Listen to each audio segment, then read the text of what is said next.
ओम शांति। आज 7 सितंबर 2021 है और आज के बाबा के साकार रूप से चले हुए मधुर महावाक्यों को स्पष्ट करेंगे आदरणीय आशा दीदी। ओम शांति दीदी। ओम शांति। बाबा ने कहा, मीठे बच्चे, तुम गॉड फादरली स्टूडेंट हो। तुम्हें सच्चा सच्चा रूप बसंत बन अपने मुख से सदैव ज्ञान रतन ही निकालने हैं। बाबा ने हमको दो बातों की स्मृति दिलाई है यहाँ। एक तो कहा तुम गॉड फादरली स्टूडेंट हो। आपको पढ़ाने वाला कौन है? आपको पढ़ाने वाला एक तो भगवान है और वो भगवान आपका पिता है और पिता के साथ वो आपका टीचर है, वो पढ़ा रहा है। तो आपको रूप और बसंत, रूप बाबा कहता है आत्मा और बसंत बाबा कहता है ज्ञान सुनाना। जैसे कलराठी ज़मीन होती है, बंजर हो जाती है या बिल्कुल ऐसी हो जाती है, उसमें वर्षा पड़ती है तो हरी भरी होती है। ऐसे ही हमें ज्ञान जो हम सुनते हैं आत्मा समझ करके सुनना है, योग करना है। रूप योग की निशानी है, बसंत ज्ञान की है। ज्ञान सुनना भी है और सुनाना भी है। प्रश्न है, बाबा बच्चों को सुरजीत करने के लिए कौन सी संजीवनी बूटी देते हैं? मन मनाभव अर्थात बाप को याद करो। नशा रहे परमात्मा द्वारा हम देवता बनने के लिए अथवा राज्य पद पाने के लिए ये पढ़ाई पढ़ रहे हैं। ये स्मृति ही संजीवनी बूटी है जो सुरजीत कर देती है। उनकी अवस्था कभी मुरझा नहीं सकती। वे सदा अपनी जांच करते दूसरों को भी सावधान करते रहेंगे। ये बाबा बता रहे हैं कि मन मना भाव, अपने मन से मुझे याद करो। यह संजीवनी बूटी, क्योंकि सारी गड़बड़ ही इसलिए हुई है कि हम परमात्मा को याद नहीं करते थे। जैसे कोई कनेक्शन डिसकनेक्ट हो जाता है बिजली का, तो पावर हाउस से करंट आ रही है परंतु वो ले नहीं पा रहा क्योंकि डिसकनेक्टेड है। ऐसे परमात्मा सर्वशक्ति और हमारे पिता तो सदा ही रहे हैं, लेकिन हम आत्माओं का उनके साथ कनेक्शन ना होने के कारण से हम उनसे वो शक्ति ले नहीं सकते थे, तो डिसकनेक्टेड थे। तो बाबा आकर के मन मनाभव अर्थात अपने मन को मुझ में लगाओ, वो कनेक्शन जोड़ो। तो जोड़ने से सारी प्राप्तियां होनी शुरू हो जाएंगी। ओम शांति। बाबा ने कहा, ये कॉलेज है ना, जैसे स्कूल में स्टूडेंट बैठते हैं तो समझते हैं हम टीचर के आगे बैठे हैं। कौन सा इम्तिहान पास करने बैठे हैं वो भी बुद्धि में है। सत्संग आदि में जहाँ वेद शास्त्र आदि सुनाते हैं वहाँ कोई एम नहीं रहती। वो शास्त्र आदि तुम्हारी बुद्धि से निकल गए हैं। बाबा ने कहा कि स्टूडेंट घर में बैठा होगा अथवा कहाँ भी जाएगा, बुद्धि में रहेगा हम फलाना इम्तिहान पास करेंगे। तुम बच्चे भी क्लास में बैठते हो, ये जानते हो कि हम देवता बन रहे हैं। तुम अपने को विद्यार्थी तो समझते हो ना। तो बाबा ने पढ़ाई के ऊपर पूरा बताया कि हम रूह हैं और इस शरीर द्वारा हम पढ़ रहे हैं। फिर बाबा ने कहा कि देवताएं रहते हैं स्वर्ग में। ये घड़ी घड़ी चिंतन करने से बच्चों को खुशी रहेगी और पुरुषार्थ भी करेंगे, मनसा वाचा कर्मणा पवित्र भी रहेंगे, सबको खुशी का संदेश सुनाते रहेंगे। ब्रह्मा कुमार तो बहुत है ना, सब स्टूडेंट लाइफ में है। बाबा ने ये बाबा हमको स्पष्ट कर रहे हैं कि मेरा आपके साथ संबंध क्या है। आप विद्यार्थियों में आपका टीचर हूँ और अभी आपको जो है ये पढ़ाई जो है पढ़नी। बाबा ने बहुत अच्छा एग्जाम्पल दिया है कि जैसे सामने बाबा के कहते हैं, जैसे ये मिठाई वाला है समझेगा ना कि हम स्टूडेंट हैं। स्टूडेंट को कभी मिठाई बनानी होती है क्या? यहाँ तो तुम्हारी बात ही नहीं आ रही है। शरीर निर्वाह के लिए धंधा भी करना है और साथ साथ बुद्धि में ये याद रहे कि हम परम पिता परमात्मा द्वारा पढ़ रहे हैं। ये दो थे मिठाई वाले, एक दिल्ली में था और एक बॉम्बे में। तो अभी कौन सा बैठा वो तो पता नहीं। तो बाबा जो दिल्ली वाले थे उनकी तो भाग्य बहुत ज़बरदस्त था। उन्होंने अपने जीवन को हर रीति से बाबा पर समर्पित कर दिया था और रहते गृहस्थ में थे लेकिन पूरा समर्पित।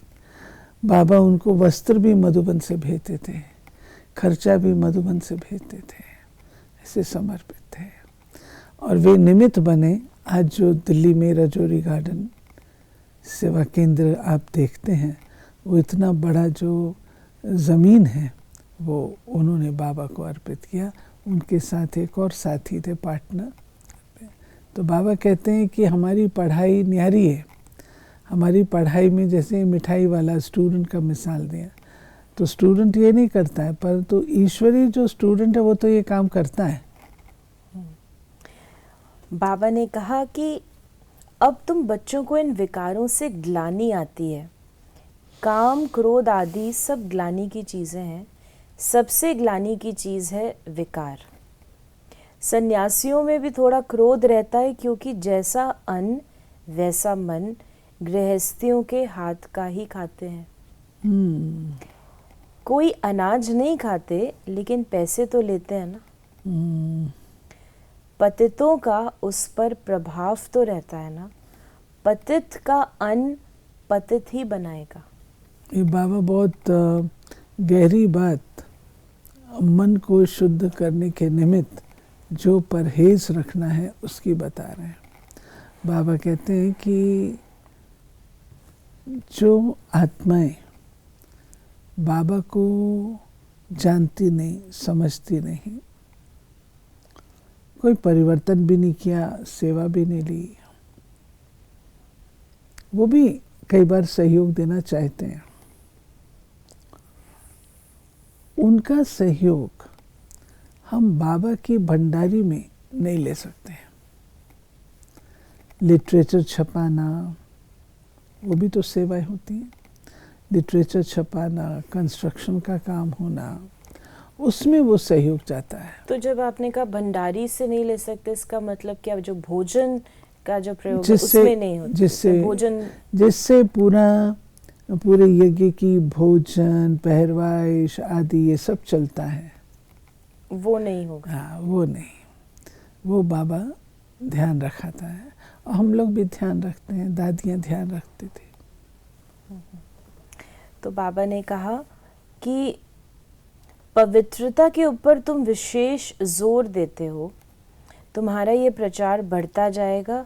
सब चाहेंगे हम पवित्र बने, ये बात दिल से लग जाएगी, क्योंकि पवित्र बनने के बिगड़ तो स्वर्ग का मालिक बन नहीं सकेंगे। धीरे धीरे सबकी बुद्धि में आता जाएगा, जो स्वर्गवासी बनने होंगे वही बनेंगे। कहेंगे हम तो पवित्र दुनिया के मालिक जरूर बनेंगे। बाबा ने कहा तुम जानते हो, फिर अगेन बाबा is coming back to the school, कि ये हमारा हेड स्कूल है। हमारा हेड स्कूल तुम जानते हो, ये है हमारा हेड स्कूल। यहाँ कोई मधुबन, यहाँ कोई गोरख धंधा भी किसको नहीं है। बाहर जाने से धंधे धोरी में लग जाते हैं तो ये याद नहीं रहता कि हम स्टूडेंट हैं। हम नरकवासी से स्वर्गवासी बन रहे हैं। ये ख्यालात बुद्धि में तब चलते जब फुर्सत हो, कोशिश कर टाइम निकालना चाहिए, बाबा ने कहा। बाबा ने जो बताया है मधुबन के लिए हेड स्कूल, ये हम सबको ये भावना मधुबन के प्रति रहनी चाहिए कि मधुबन जो है वो हमारा बीज है। उस बीज से ही सारा झाट सारे ऑफिसेस मेंटेन हो रहे हैं, जितने 8,000 केंद्र हैं, जितने भी हैं, सब मेंटेन हो रहे हैं। तो हमको मधुबन के प्रति बहुत भावना, श्रद्धा रखनी चाहिए। वहाँ पे बाबा खुद बैठता है। मन मनाभव अर्थात बाप को याद करो तो तुम स्वर्ग के मालिक बन जाएंगे। अपनी दिल से पूछते रहो, जांच करते रहो, एक दो को सावधान करते रहो। कोई खिटपिट होती है तो बुद्धि उसमें लग जाने के कारण किसी का कहना मीठा नहीं लगता। कोई समझाएगा ना तो भी समझ नहीं आएगा, फीलिंग आएगी। फिर बाबा ने कहा कि बाप को याद करो, परंतु अपनी ही उलझन में होंगे तो वो दवाई लगेगी नहीं, घुटके खाते रहेंगे। ऐसा करना नहीं चाहिए। स्टूडेंट पढ़ाई को थोड़ी छोड़ देता है, छोड़ जाता है। बाबा कहते हैं कि बाप का काम है समझाना। अगर कोई गड़बड़ है, बाबा भी नहीं समझाएगा तो हमें कौन समझाएगा। फिर कुछ लोग बाबा कहते हैं ऐसी फीलिंग में आके पढ़ाई छोड़ देते हैं, तो उनका क्या हाल होगा। याद है संजीवनी बूटी, एक दो को याद दिलाना चाहिए। स्त्री पुरुष एक दो को याद कराते रहें। शिव बाबा ब्रह्मा द्वारा ये पढ़ा रहे हैं। शिव बाबा के रथ का श्रृंगार कर रहे हैं, तो शिव बाबा की याद रहनी चाहिए। सारा दिन याद रहना तो मुश्किल है, वो अवस्था तो अंत में ही होनी है। जब तक कर्मातीत अवस्था हो तब तक रुस्तम से माया लड़ती रहेगी। ये पढ़ाई है। देखिए, जितना जितना व्यक्ति आगे बढ़ता जाता है, पढ़ाई में आगे जाता है, तो उसके पेपर्स भी तो बहुत रिफाइन होते जाते हैं। तो हम भी जब कर्मातीत बनने को होंगे, हमारे सामने भी तो टेस्ट आएंगे। बाबा ने कहा कि ये बाप कोई नई बात नहीं सुनाते हैं। तुमने लाखों करोड़ों बार ये ज्ञान सुना है, फिर ये सुनेंगे। सुना है, हूबहू की बात बाबा कर रहे हैं। इतनी बार रिपीट हुआ, लाखों करोड़ों बार हुआ है। कितनी बार हुआ होगा। अगर हम इसको बुद्धि में यूज करें तो फिर नथिंग न्यू। और विजयी बनने के लिए भी ये बहुत अच्छी पॉइंट है। भाई पहले भी तो हमने विजय पाई थी, सतयुग में गए थे, अभी आके पहुंचे तो फिर से होगा, और वो भी करोड़ों बार, कई बार कर चुके हैं। तो बाबा ने कहा कि बाप की पहली पहली मत है, बाप को याद करो, कोई विकर्म नहीं करो। बाबा कौन से विकर्म करता हूँ, आपको कुछ मालूम हो तो बताओ। बाबा क्यों बताए? मालूम होगा तो बता देंगे। ये तुमसे भूले होती हैं, उनको विकर्म कहा जाता है।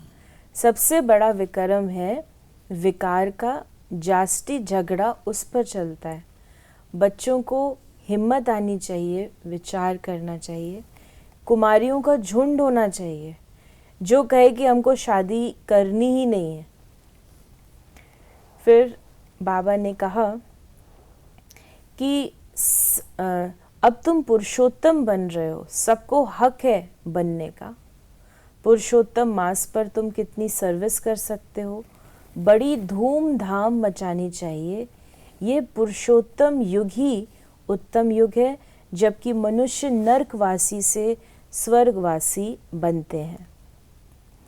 ये पुरुषोत्तम युग जो है ना, वो बाबा कलयुग कांत और सतयुग के आदि के संगम काल को कहते हैं। वो है पुरुषोत्तम युग, जिसमें हम उत्तम पुरुष बनते हैं। बाबा ने कहा कि रूप बसंत मिसल मुख से रतन ही निकालना है, धूती नहीं बनना है, दूसरे का नुकसान नहीं करना है। तुमको कोई उल्टा सुल्टा सुनाए तो समझो धूती है, उनसे संभाल करो। अपना बेहद का वर्षा बाप से लेने का पूरा तत्पर रहो। देखिए, जब आप बाबा के हो गए हैं, आपने बाबा को अपना बना लिया, स्वीकार किया, तो आपका मन किसका है? बाबा का है। बुद्धि किसकी है? बाबा की है। कान किसके हैं? बाबा के हैं। सब कुछ उसका हो गया। तो आप उसमें ऐसी चीज़ें जो कि उपयुक्त नहीं है वो डाल ही कैसे सकते हैं? Not allowed. अगर आप करेंगे तो विकर्म होगा, ट्रस्ट ही नहीं रहे आप, आपने ठीक संभाल नहीं की। इसलिए बाबा कहते हैं ऐसी धूतीपन की बातें नहीं करो। वरदान है, पावरफुल दर्पण द्वारा सभी को स्वयं का साक्षात्कार कराने वाले साक्षात्कार मूर्त भव। जैसे दर्पण के आगे जो भी जाता है उसे स्वयं का स्पष्ट साक्षात्कार हो जाता है, लेकिन अगर दर्पण पावरफुल नहीं तो रियल रूप के बजाय और रूप दिखाई देता है, होगा पतला दिखाई देगा मोटा। इसलिए आप ऐसे पावरफुल दर्पण बन जाओ जो सभी को स्वयं का साक्षात्कार करा सको, अर्थात आपके सामने आते ही देह को भूल अपने देही रूप में स्थित हो जाएं। वास्तविक सर्विस ये है, इसी से जय जयकार होगी। मूल बात है अपने को विदेही। जो बाबा ने मन मना भव की बात कही, रूप बसंत की बात कही, पढ़ाई की बात कही, सारे चक्र को याद करने की बात कही, उस सब बातों का सार यही है कि अपने आप को हमको पढ़ाई में होशियार बनाना है। स्लोगन है, शिक्षाओं को स्वरूप में लाने वाले ही ज्ञान स्वरूप, प्रेम स्वरूप आत्मा है।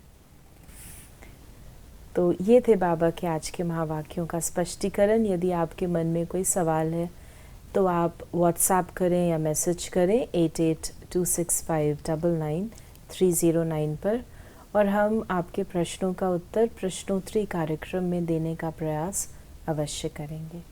ओम शांति।